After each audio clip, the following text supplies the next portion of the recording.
So I'd like to welcome everybody to our IPBA Global Celebration. Our love is in the air. Welcome everyone. We're happy you're here. It's just a little fun to have on a Saturday afternoon and sharing some of our treasures. Just a few guidelines. Please mute yourself when not sharing if you could. Questions and remarks are encouraged, and mainly we just want to have a good time. At the end of the program, Barbara Miller, our esteemed convention chair, will take questions if you have any about the convention. So we will proceed. So the person whose beautiful treasures come up, you are welcome to tell us about them. Okay, this is a beautiful bottle from the limited edition by Lalique. Lalique starts these limited editions in 1999 about, and every year they launch a limited edition. This one is for 2004. We have two arts, one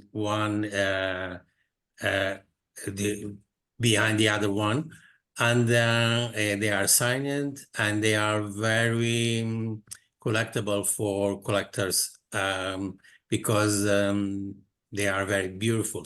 And this one, it's very appropriate for Valentine's Day. These ones are designed by Marie-Claude Lalique, is the grandchild of René Lalique, and starting using commercial Lalique perfumes in 1992. This is another limited edition from Lalique. It's from 1999. We call it Le Baiser. It's The Kiss by Marie-Claude Lalique also. And we have two carabines giving a kiss. It's this one, they have a frame, a metal frame around, and it is the perfume. They also have done the toilet water for commercials, also not limited edition, in a cheaper version. This one is a expensive version. It's beautiful.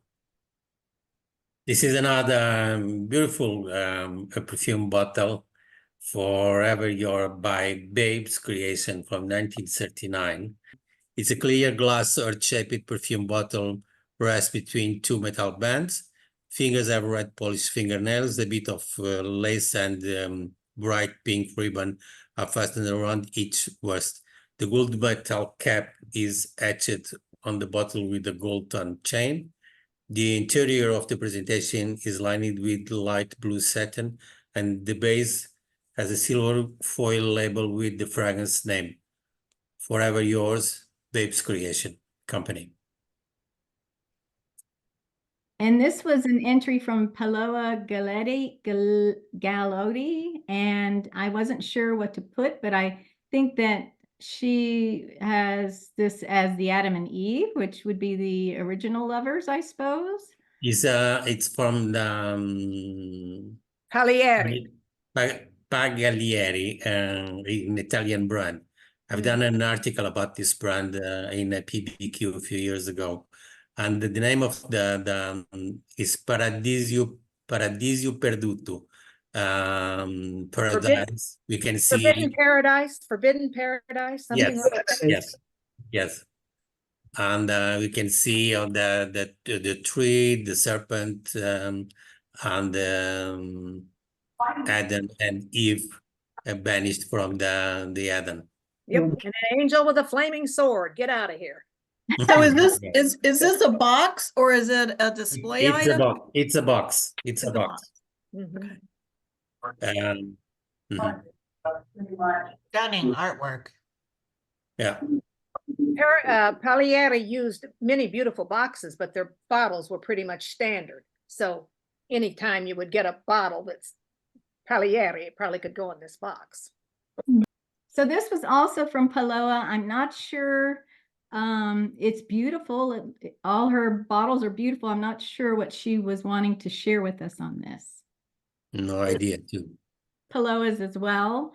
Looks like a beautiful vanity set. I love the item over here with the ship on it, whatever that is.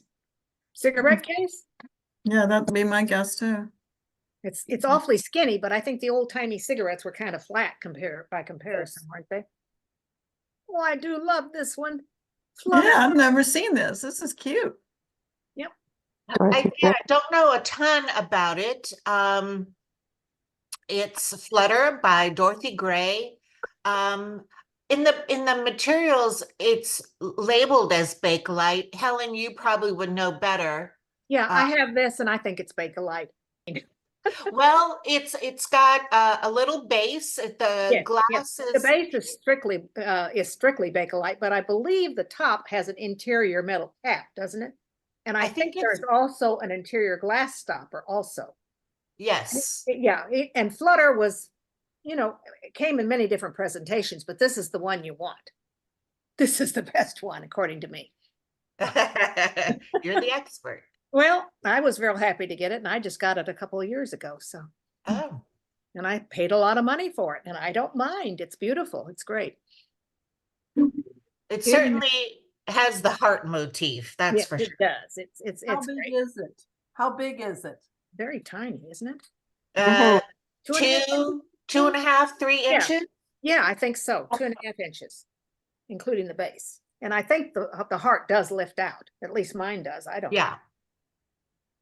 This I would consider to be butterscotch colored Bakelite, Helen? Yeah, I think so. Right. Although the top looks different because of the metal inside of it. I think that gives you looking to the metal inside the cap. Kathy, you can check to see if it is Bakelite, put a little, moisten a Q-tip and dip it in a little baking soda, rub it on, and it'll turn yellow if it's Bakelite. And that You shouldn't can- harm it. That shouldn't harm it. Yeah. The Q-tip No, it turns won't yellow. harm. Yes. Yes. Okay. No Cool. matter what color the Bakelite is, it turns yellow. Yeah, you're right. You're right. You could also do it with simichrome, silver polish, and old 409 cleaner. Those are the Oh, things that I know you can Yeah. use. And I think that's chemically because they use formaldehyde to create Bakelite. Ah, yeah. You're supposed to be able to rub it and smell the formaldehyde. Oh, love that. You. You and I have similar tastes. I've got this one too. I love her. Oh, beautiful. yes, I love her. I love female figural items. Helen, would this be circa 20s, 30s? Yeah. 30, Exactly. 30. Yeah. She's got the little woof woof on her hair, and the little short skirt, right? Yeah. She's a flapper. She's in Pauline Turco's Crown Top book. I just got her last year. I love her. Yes, isn't she marvelous? Yeah.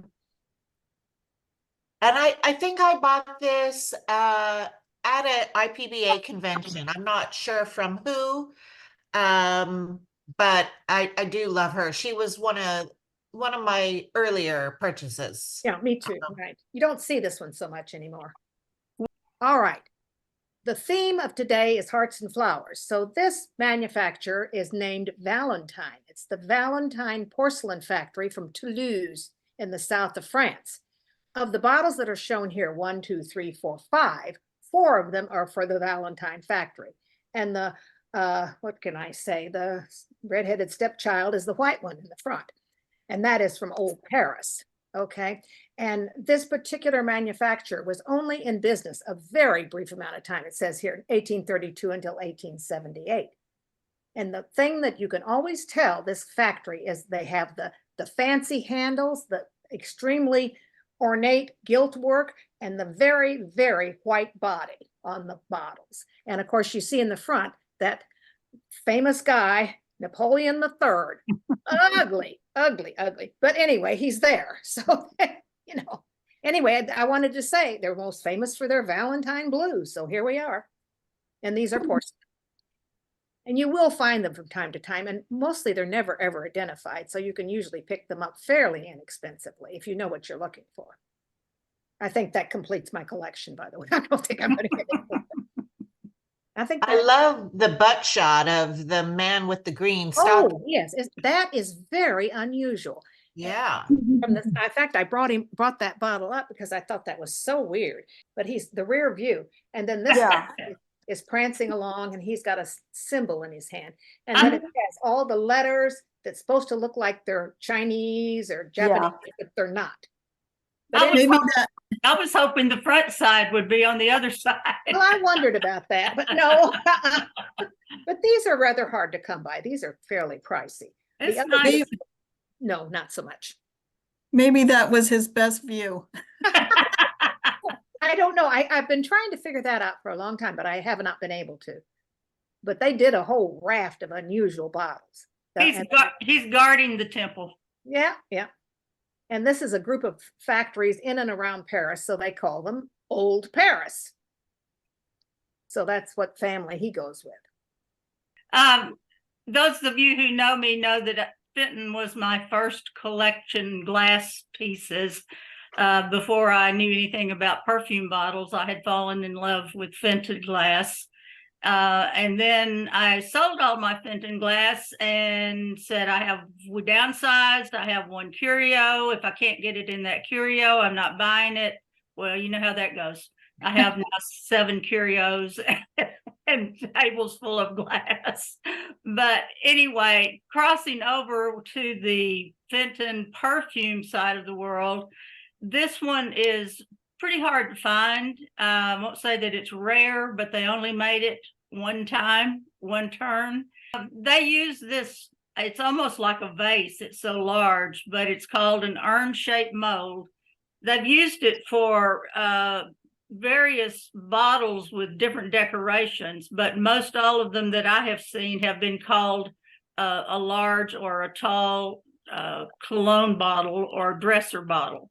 I think it just depends on what company you talk to as whether they call it dresser, cologne, perfume, whatever, but that was their name for it. The Charlatan line is a design that is patented by Abels Wasserberg, and if you find their actual design on something, they decorated it. So Fenton made the product of glass for them, then sold it to them, and they decorated it, and then they retailed it out to department stores, pharmacies, drugstores, things like that, variety shops. They are pretty well known. You'll find lamps, all kinds of little knickknacks with their Charlatan design on it. There is a book that is very well done by Mike and Lori Palmer. It's called the Charlatan line. So if you're ever into these decorations or you see them on a lamp or somewhere and you want to find out if it's really Charlatan, that's a good place to look. Other than it being beautiful, and about a year ago, everybody in China was buying this particular Charlatan line up like it was gold. I don't know what they're doing with it, but we were all out there selling as fast as we could because they would buy it, we'd ship it to Seattle, and then someone in Seattle would then ship it to China. Oh, Ooh, like that. oh. Peggy. Hey, these are obviously DeVilbiss. They are huge. The atomizer is 9 3/4 inches tall, and the Dauber bottle is 11 inches tall. It is shown on 288 of the DeVilbiss book. And according to them,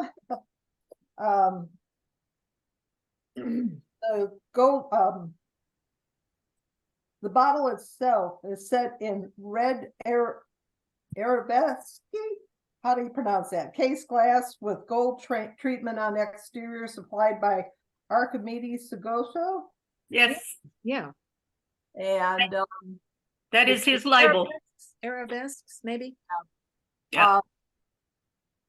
It's got the typical late 50s, 60s hardware.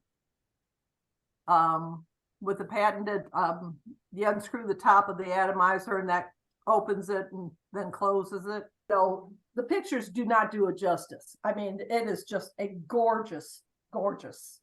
The glass is magnificent. Yes. Peggy, I have a question. At the bottom, I can't really tell from your picture. Is it flat polished or is there a concave bottom? Looks concave. Yeah, it does. Well, his are usually flat. That's why I'm asking. Yeah, it's concave bottom, so it's got the finished pontil, and I feel nothing under that. Okay, but it's not flat. Okay. Yeah, it is I wonder what definitely, would happen if you set those bottles on a light box and got some light coming up through them. It might help make them come to life a little bit. Great idea. Yum. Great idea. the cabinet that I have them in is actually between my kitchen and my dining room, and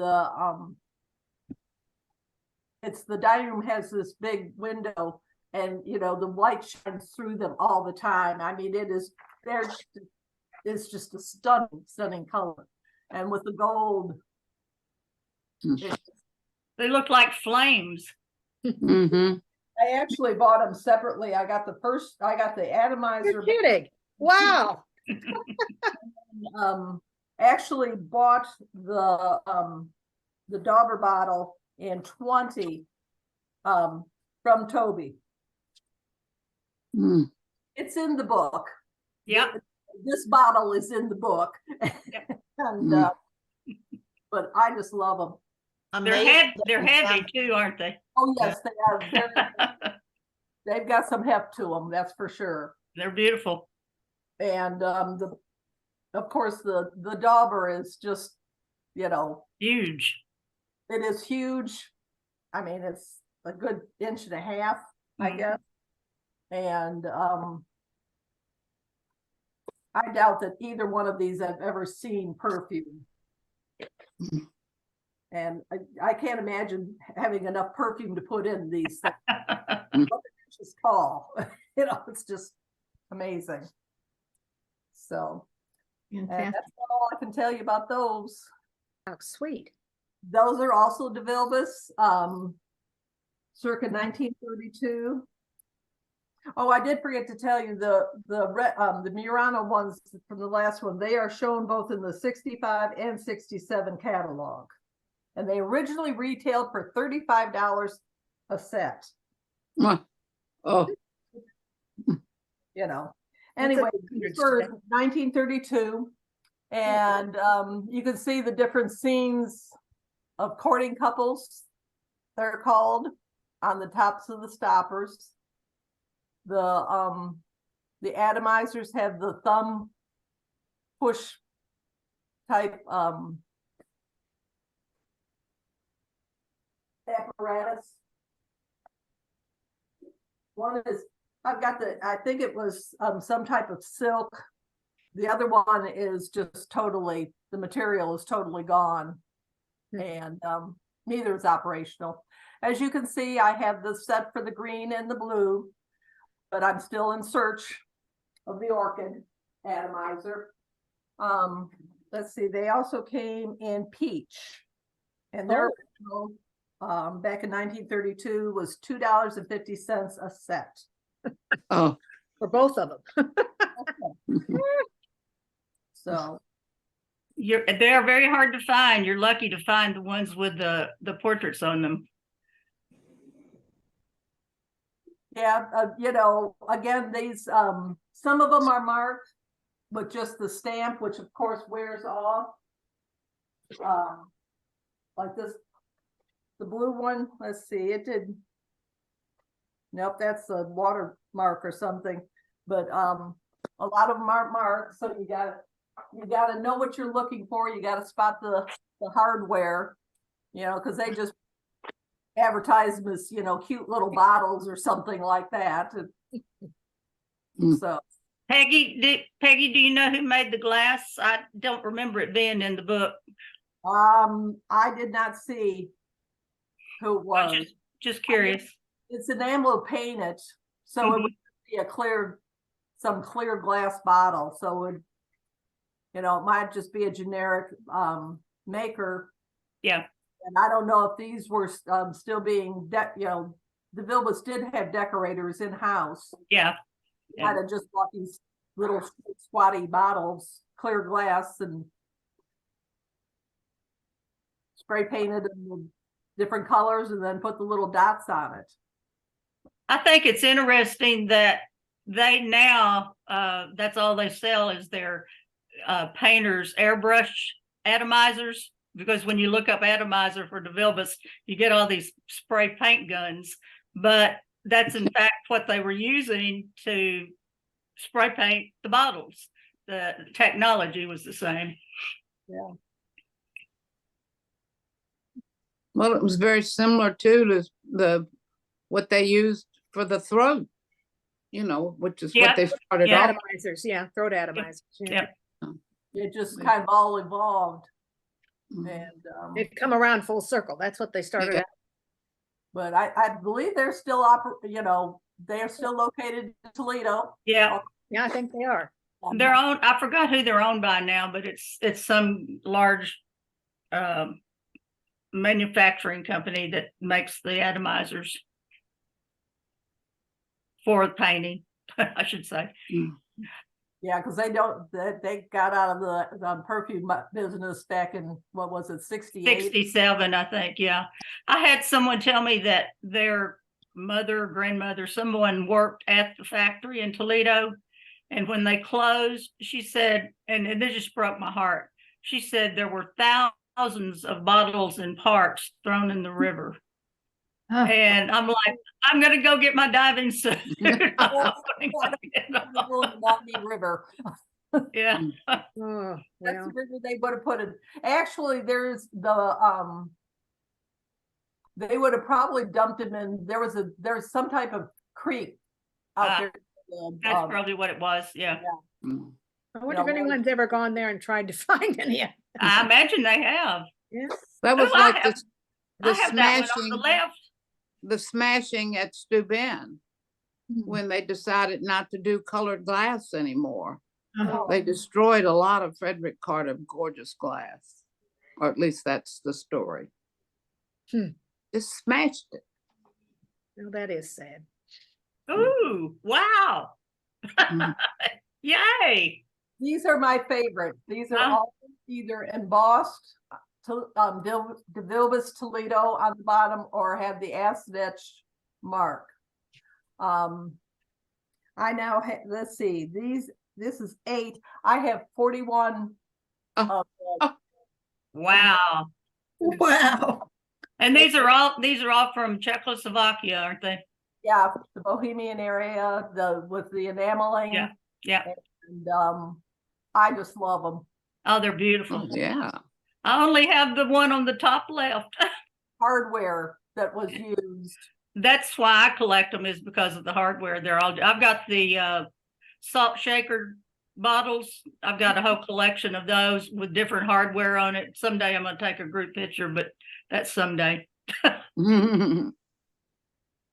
Well, I've decided the way I'm going to try to group mine is by the different hardware. Yeah. Yeah. But I'll get them out. I'm trying desperately to do a catalog of all mine bottles, because my son keeps looking at me going, now what am I supposed to do? Because I've threatened him, if he sells my bottles for $1 and Yeah. I'll haunt him until the day he dies. And I've told him, I said, you could either sell these things for $1 at a yard sale, or you could sell them at an auction house Yeah. for a whole lot more. Yeah. So, Peggy, that's the nicest collection of those I've seen. Congratulations. thank you. Because I know how hard it is to get them. Again, they, they're usually described, I'm really surprised sometimes, even the ones that are marked, that people don't put the word DeVilbiss in the title. Yeah. Of course, I'm not going to clue them in. I just sit there and wait until the last 10 seconds and go. Yep. So. very nice. All right, Virginia. Beautiful. That one. Ooh. Yeah, there's a little Czech dram, and it's not unusual to see them with the red glass heart, but with the other little charm on it is a little harder to find. And it's one of those Irish imports. not much else to say. I think we've all seen these little dangle bottles before, Precious. so. Precious. Beautiful picture. Mhm. Oh, So Virginia, I'm not going to try to go on the website with the problems I'm having, Uh-huh. but you can, I've got 2 pages of courting couples you can talk about if you'd like to. Okay, so this was the theme that we published February 1st was courting couples, and a lot of check bottles. If you go to the website and scroll down on them, a lot of these bottles have transfer images. Some are very similar. You might see the same image on a different bottle. And it just was fun. So a couple years ago, we did heart-shaped bottles for Valentine's Day, and this time was courting couples. I don't know where the term came from, but another term that the courting couples is sometimes listed under is fragonard. It's FRAGONARD. Mm-hmm. that's both a painter and the name of a perfume house. So it can be used in both ways that way. Oh, and the ones that are signed with that is not his original signature, because I looked it up one time thinking, oh, wow, I have one that's real, and found out, no, it's transferred. Yeah. Probably not even his design painting, but anyway, somebody probably patented it, and those are very pretty. Those are. So Virginia, when you click on each one of these, where there's a link, like the check pink heart, it goes to that particular bottle and gives you all the description. Right. So if you're a member and you've logged in, then you'll be taken to that item in the virtual museum and see the full description. So these themes are open to the public, so the public can look at the pictures and the titles, but that's it.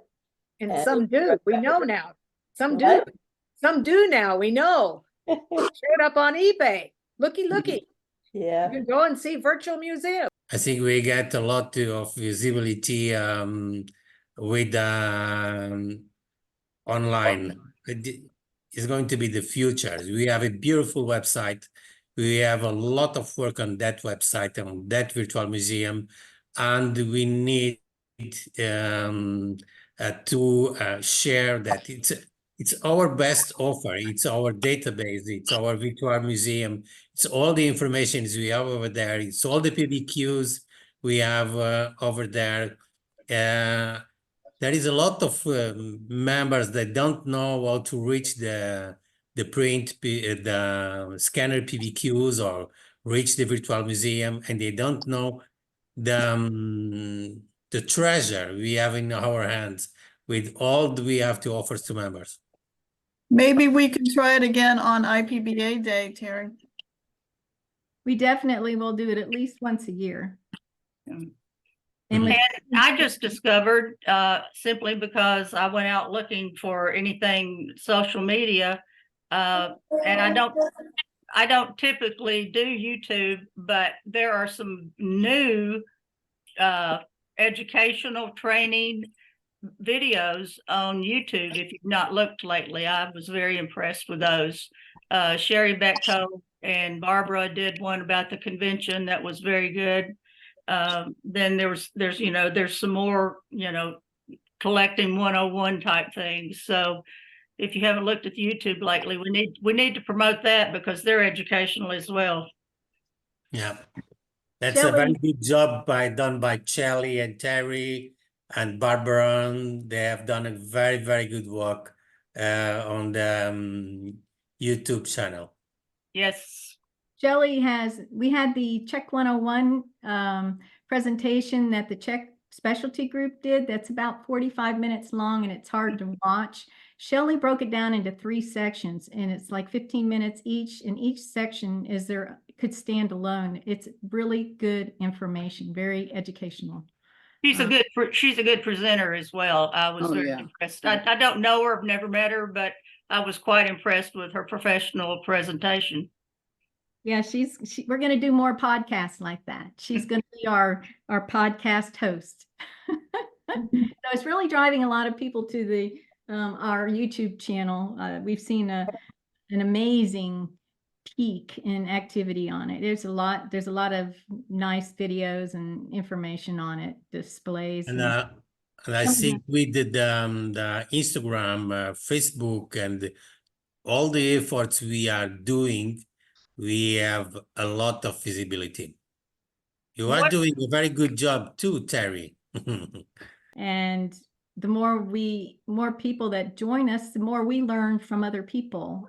I mean, there's a whole world out there of collectors that we can learn from. And we're trying to heighten our exposure on the internet and social media. And Judy, I have to thank you for putting out the ad about the open house to 130 different Facebook groups. Thank you. Groups, yeah. Wow. That was crazy. And the whole idea for opening up the website, the open house, was Susan Arthur. She came to me and suggested it. And that was really great. Hey, Susan. Thank you, Susan. So let's move on with our program here. Oh, this is the original Valentine theme. So a whole set of heart-shaped objects. It was hard for me to find something in my collection that wasn't already in one of these. Exactly. That's how come we ended up with a porcelain factory. But, great stories in there. I mean, Virginia's done a fabulous job on the website, on these stories. We're just really lucky to have her and her energy and talents to work on the website. Thank you. I just had a thought. Virginia, is there a way each month when you have the topic of like Valentine, is there a way to just allow those items to be seen by the public? Or is that, would you have to show details of them? Yeah. No, Okay. It's either open the whole virtual museum or Okay. not. By the way, I don't know if any of you saw it. I posted it yesterday. The virtual museum yesterday reached its 9,000th item. Wow. Wow. So it seems like a lot, but when you spread it over all the categories of perfumes and compacts and purses and ephemera, it's just a scratch on the surface of what's out there, but it's growing. And there's a lot of typing of descriptions that goes behind it. I know. So good work. Well, it's a lot of that is Helen. She looks at everything that I put in there and adds her 2 cents of history or corrects me, and so. I think she's up to 5 cents now. Okay. The reason I can get out of bed in the morning. I look forward to that. We Looking what's in appreciate the it. virtual museum. Fabulous. Very good. Okay, so what's next? Alfonso. This is a perfume bottle. It's Forbidden Love by Leclerc. Leclerc, and we have done some perfume bottles for a shop in a mall in Cuba. And this one, it's from 1934. Urn-shaped bottle in amber glass with facet stopper. The bottle was made in Czechoslovakia. The stopper indicates Paris. However, the perfume was sold in Cuba. And there is other perfume bottles from Leclerc sold in Cuba.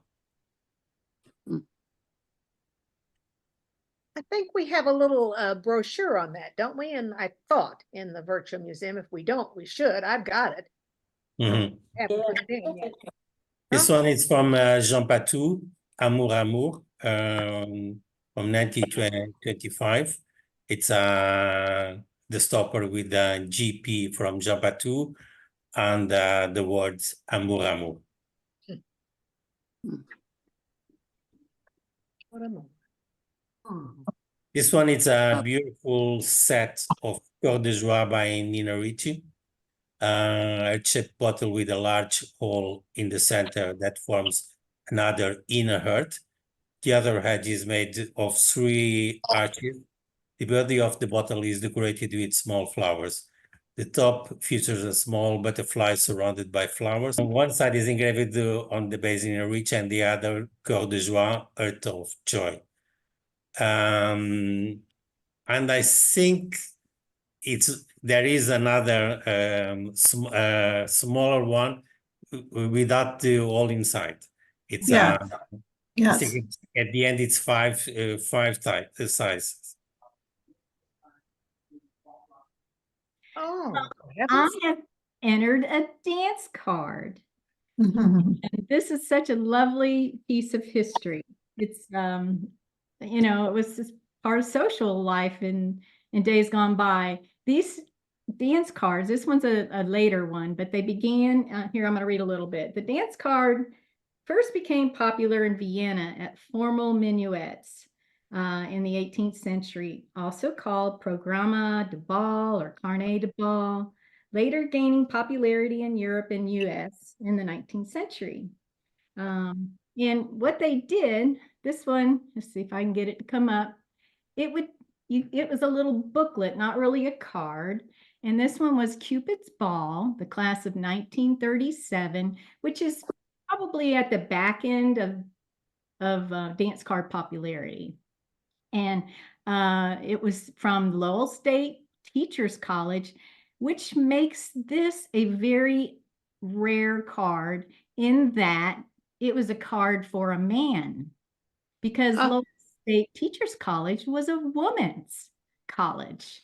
So as you can see here, Mary Chesworth probably gave this to Vincent Malloy, invited him to the ball. And dance cards would then, see if I can get it to come up, list the dances. And the reason that I know it's a man's card is because all the women on here, I mean, all the names on here are women's names. And then typically they used to be men's names. And I thought it was really funny that you have this dance card and men would give their name to the lady for a particular dance. A lot of times they're listed like the quadrille or the waltz or whatever. This one is just 1, 2, 3, 4 because it's later in the history of dance cards. But how did the men know which dance he was going to dance with who? Because he didn't have the reverse dance card except in this situation. Interesting. I want to bet they got married. Never know. It says us. That must be That's a very distinctive way of expressing it. Yeah. The first dance, the 7th dance, and the last dance. Us. I bet they got We married. can look at ancestry.com and go with the rest of the history, Terry. Well, I have a surprise for you. So here on the class officers is the president, Ruth, vice president. They always list the officers or the people that are watching, making sure you're following the rules for the dances. And I did go online and I found their yearbook from that year. Oh, And I found the president. So here she is. This is Ruth, Alice, Margaret, and Marion. And then I found Mary Chesworth right here. There she is. This was her Beau's dance card. And look at what she says in her yearbook. It must have been either something she said all the time, or maybe it was something she came up with for special for the yearbook. But it says here in quotes, the thing that costs the least and does the most is just a pleasant smile.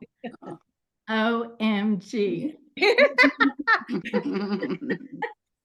So I'm thrilled with this dance card. It's very rare. Like I said, it was for a man instead of a female. I do collect dance cards. We will have a dance card